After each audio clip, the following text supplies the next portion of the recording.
Hi guys, welcome back to my channel. My name is Renan TV. Kung di pa po kayo nakag-subscribe sa aking YouTube channel, please na mag-subscribe po kayo sa aking YouTube channel na Renan TV. Ngayon, papakita ko na po ngayon ang intro ko.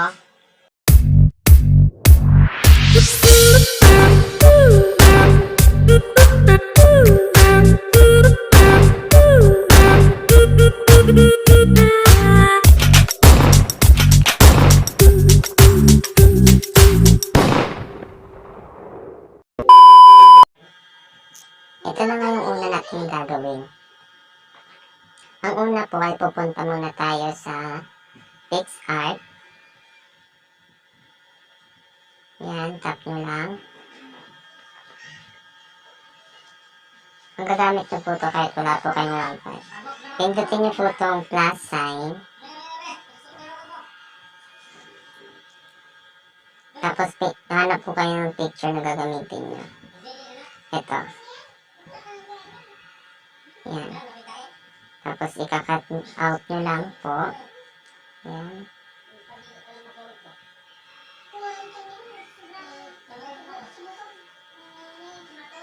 Yan.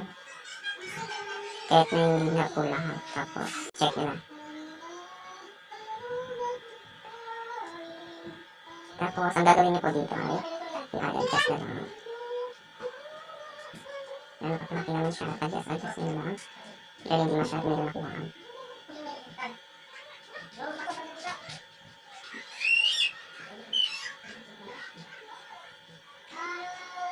Tapos ang smoke light, delete nyo lang.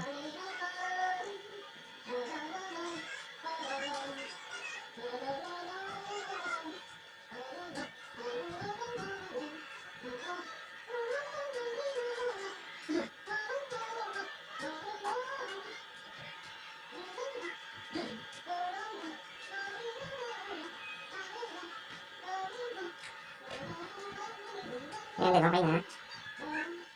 Save nyo na. Yan na lang nagagawin pa. Yan, okay na siya.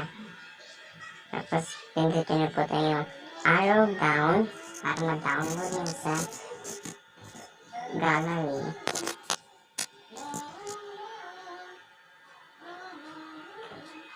Tapos, ngayon po ay pupunta natin sa text lab.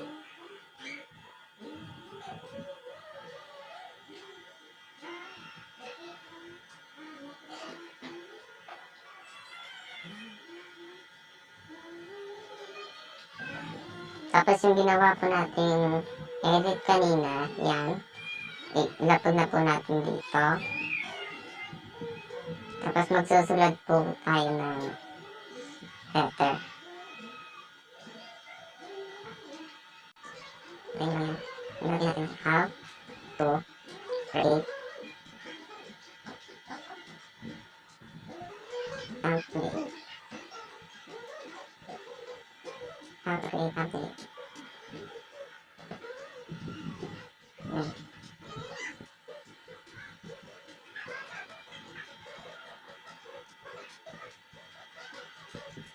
Adjust lang natin ang konti. Tapos pipili tayo dito na font. Ito yung bago kong ginagamit. Yan. So,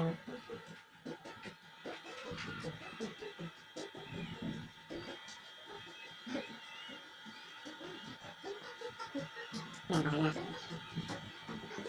Tapos kukulangin lang natin. Ito yung color. Ito. Grab niyo po itong color. Atin po yung right click. Ito. Yan. Tapos, add po tayo na stroke. Yan. Tapos, yung stroke natin, ikakapag natin yung konti. Gagawin natin color white. Yan. Tapos yung, color, gagawin na natin yellow.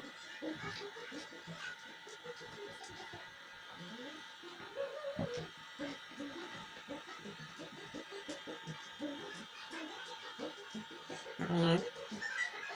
Kailangan po mag-click isa. Kung ano yung gusto nyo gagamitin. Depende ko sa inyo kung ano yung gagamitin nyo. Yan. May pati, ipipito tayo. Yan. Tapos pagkatapos, maglalagay naman tayo dito mga chichikorete natin.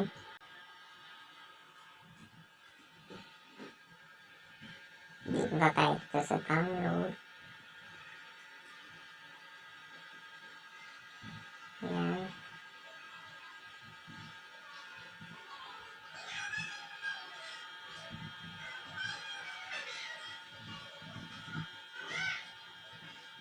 Isa pa.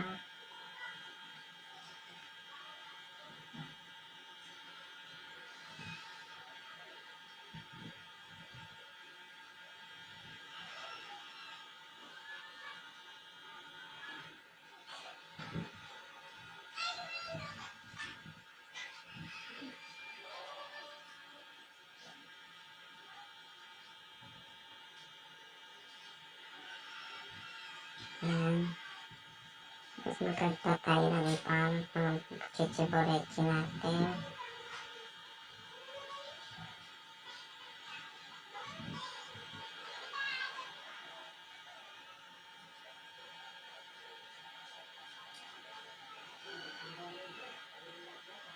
Lalagyan natin din sila ng straw.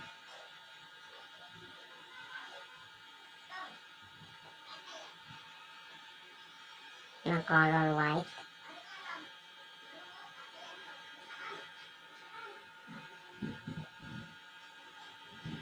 Yan. Tapos sige, add pa tayo ng ibang picture.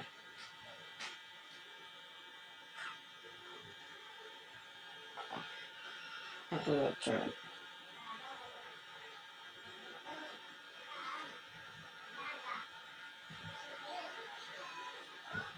Lagyan din natin siya ng stroke white color. Yan. Yan lang yung mga gagamitin natin sa pag-edit mamaya sa Ken Master. Pa tayo.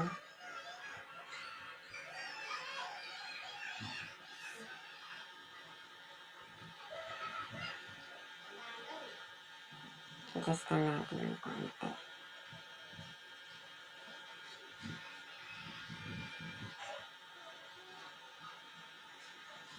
Lalapag natin siya dito.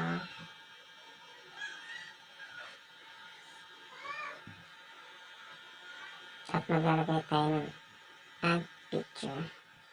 Lalak natin para hindi na sila magalaw.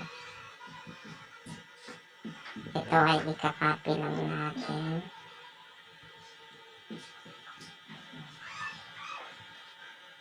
Copy. Yan. Tapos paliliitin nyo lang.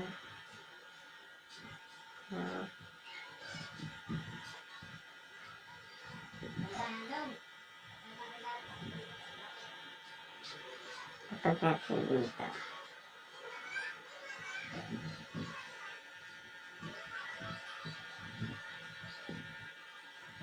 Yan, okay na.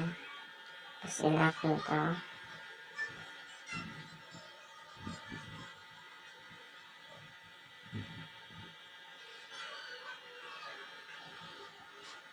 Yan. Tapos, i-lock nyo yan. Tapos ito, i-duplicate lang din natin.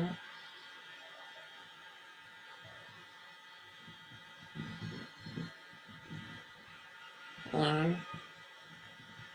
Tapos i-lock na natin yung ginawa.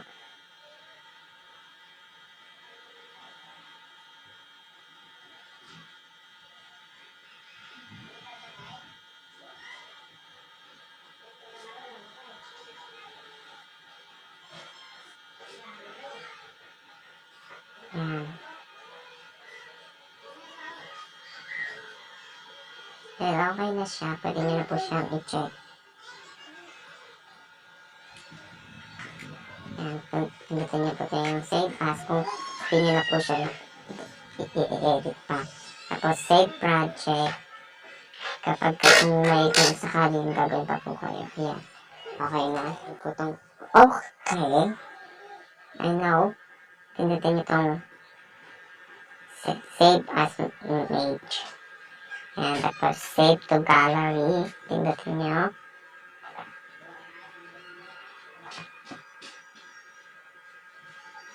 Ayan, okay na po siya.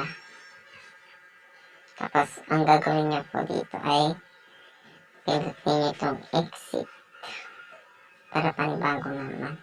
Ayan. Thank you po sa panonood ng aking YouTube channel ng tutorial kung paano gumawa ng thumbnail. Napakadali lang po.